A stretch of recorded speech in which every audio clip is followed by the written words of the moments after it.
The best way to stop chapped lips is to avoid the dry cold weather, but since heading off to a better climate isn't very practical for most people, you can head off to your nearest pharmacy or supermarket instead. Coat your lips with lip balm several times a day, especially when you are going outdoors. Remember to keep the lip balm with you at all times. Use a sunscreen.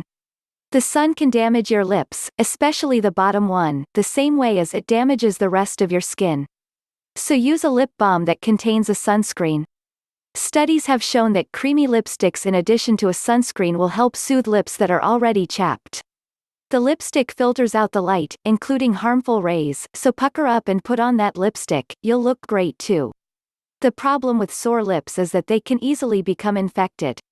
To prevent this from happening, apply some antiseptic ointment which you can get from your pharmacy.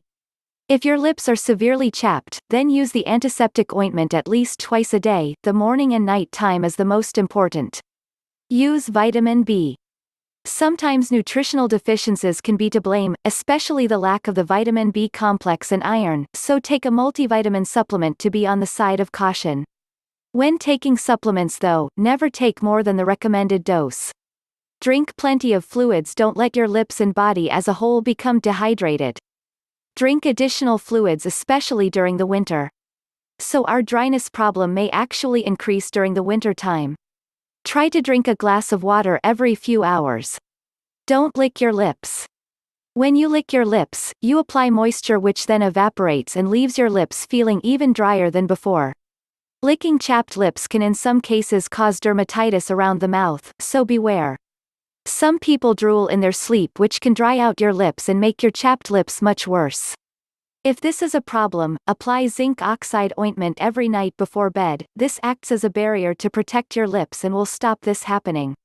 Use natural oil from your skin. If you happen to work outside and don't have anything handy to use on your lips, here's something that you can do. Rub your finger along the side of your face and nose. This way you will pick up some of the natural oil which is produced from your skin. The oil on your finger can then be applied to your lips in the normal way. As the day wears on, the skin on your nose and face will become more oily, so you've always got a natural supply. You can't get a better home remedy than that. Thanks for watching. Be sure to like and subscribe down below.